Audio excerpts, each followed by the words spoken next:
இப்போ நிறைய குழந்தைங்க விளையாட்டு சாமான்லாம் எடுத்துட்டு வந்திருக்கீங்க. என்னது குழந்தைங்க விளையாட்டு சாமான். அம்மா இதெல்லாம் நான் எவ்வளோ கஷ்டப்பட்டு கண்டுபிடிச்சிருப்பேன். நீங்கள் இவ்வளோ ஈஸியாக குழந்தைய விளையாட சாமான்னு சொல்லிட்டு இது குழந்தைய விளையாட சாமான் பாருங்க. குழந்தைங்க ஊதுற விசில், இது குழந்தைய கொட்டாங்குச்சி எல்லாம் எடுத்துட்டு வந்திருக்கீங்க. அட தொட்டாங்குச்சின்னா அது தொட்டாங்குச்சின்னா அது எவ்வளோ வேலைகள் இருக்குன்னு தெரியுமா? இந்த தொட்டாங்குச்சி வச்சுட்டு தான் பெரிய பெரிய பாகவதர்களுக்கும் கேபி சுந்தராம்பா, தியாகராஜ பாகவதர் இவங்களுக்கெல்லாம் கச்சேரி வாய்ச்சார். அப்படிங்க? கச்சேரி வாய்ச்சேன்னா என்ன, தொட்டாங்குச்சியில் போய் என்ன கச்சேரி வாய்ச்சார் அப்படின்னு நினைக்கிறியா?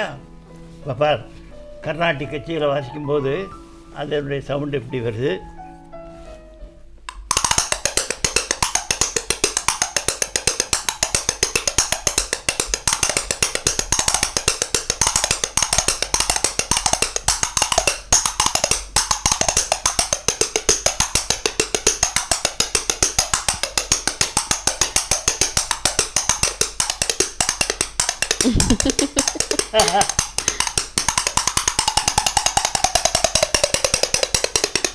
எப்படி இருக்கு? சூப்பரா இருக்கு. அதான் கேட்டேன், தொட்டாங்குச்சின்னு சொல்லிய குழந்தைய விளையாடுறதுன்னா அது குழந்தைய கிட்ட கொடுத்தா என்ன பண்ணும்? ஊதி ஊதி விளையாடும். இது வந்து குழந்தைய விளையாடுறதுன்னு சொன்னேன். குழந்தைகிட்ட கொடுத்தா என்ன பண்ணும் தெரியுமா?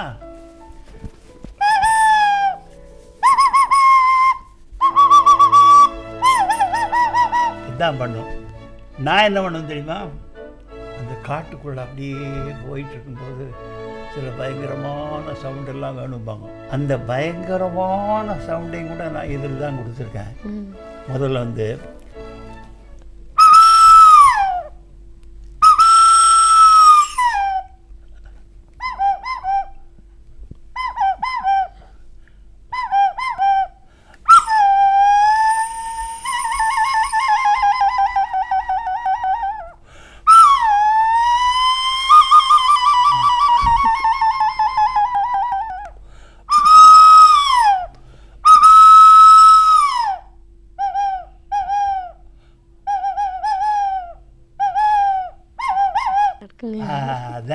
காட்டுக்குள்ள இருக்கிற ஃபீலிங், காட்டுக்குள்ள போற ஃபீலிங். அதே மாதிரி காட்டுக்குள்ளே போகும்போது இன்னும் சில சவுண்டெல்லாம் வேணும்பாங்க ரீ ரெக்கார்டிங்கில். அதில் வந்து ஒரு டிஃப்ரென்ஸான வித்தியாசமான சவுண்டுகள்.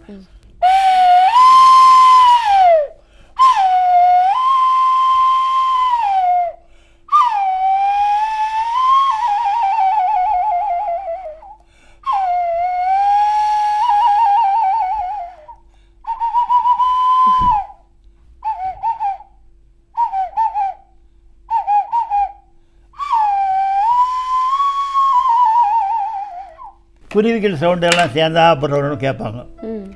அதுக்கு நான் போய் எந்த குருவி பிடிக்கிறது? 10 குருவி உட்காந்துருக்கு, ஒன்றை பிடிக்க போனால் 9 ஓடிடும். அப்புறம் எந்த குருவி பிடிக்கிறது?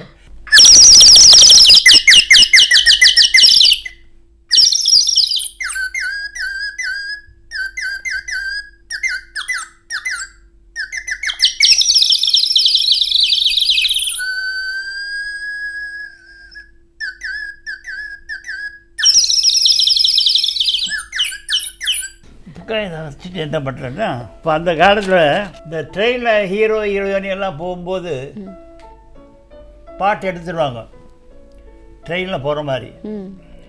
அந்த ட்ரெயினில் போகிற மாதிரி சவுண்டு வந்து அவங்க அந்த சவுண்டு எடுத்தால் அதில் மேட்ச் ஆகாது. தாளத்தோடு வரணும். அந்த ட்ரெயின் சவுண்டு தாளத்தோடு வரணும், அது மேட்ச் ஆகணும். அதுக்காக நான் இதை வந்து இந்த ட்ரெயின் சவுண்டுக்காக இதை கொடுத்துருக்கேன். எல்லா சாங்குலையும் அந்த சவுண்டு எப்படி இருக்குன்னு கேளு. முதல்ல அவர் வேலையை அவர் கவனிச்சிடும். அப்புறம் ரெண்டாவது நான்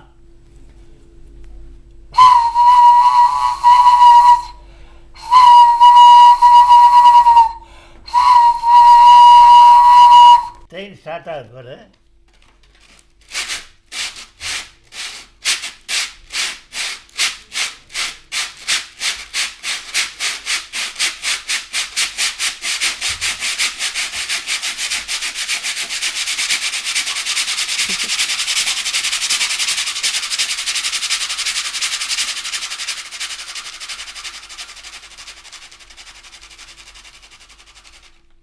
ஒரு குழந்தைய அழுகிற சவுண்டில் ஒரு பாட்டில் வரும், குழந்தைய அழுகிற சவுண்டு வேணுமா. அதுக்கு நம்ம போய் குழந்த மாதிரி கற்றுனா எப்படி இருக்கும்? நல்லா இருக்குங்கிறியா? அதுக்காகத்தான் இதை செஞ்சேன்.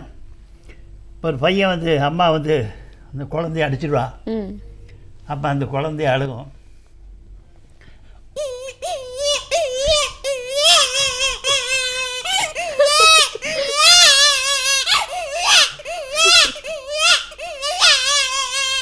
அவங்க அப்பா பார்த்துட்டு ஏன்டா அழுகிறாண்டா,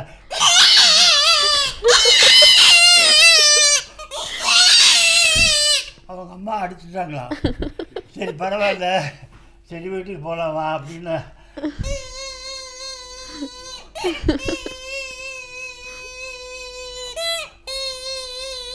ஏன்டா மறுபடியும் அழுதுட்டு இருக்க?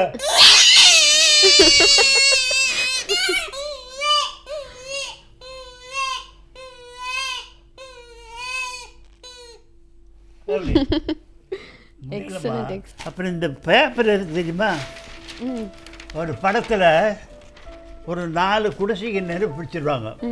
நெருப்பு வைக்கணும், அது எரியுது, ஃபாஸ்ட்டாக எரியுது, அப்புறம் தானாக ஸ்லோவாகுது, ஆஃப் ஆகுதுன்னு மனசில் வச்சுக்கோ.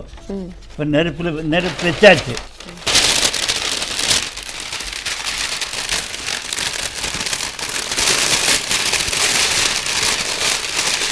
நல்லா ஃபாஸ்ட்டாக எரியுது.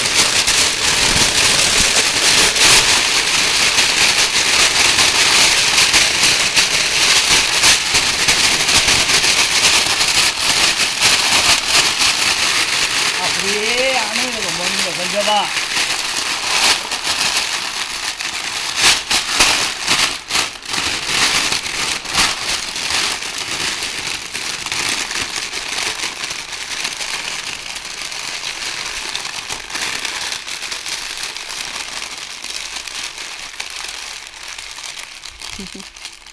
Super super. கை தட்ட மாட்டியா? சூப்பர். என்னங்க மரம் இருக்கிற ரம்பம்லாம் கொண்டு வந்திருக்கீங்க? என்னம்மா அது? மரம் இருக்கிற ரம்பம். மரம் இருக்கிற ரம்பம் அது எத்தனை படத்தில் பேய் பிசாசுகள் வந்திருக்குன்னு தெரியுமா? ஓ, அந்த பேய் பிசாசுகள் வரும்போதெல்லாம் இந்த சவுண்டு தான் நான் கொடுத்துருக்கேன். அப்படிங்களா? ஆமாம், அது கேட்டீங்கன்னா நீயும் கூட பயந்துருக்க. ஓ, அது எப்படின்னு பாரு.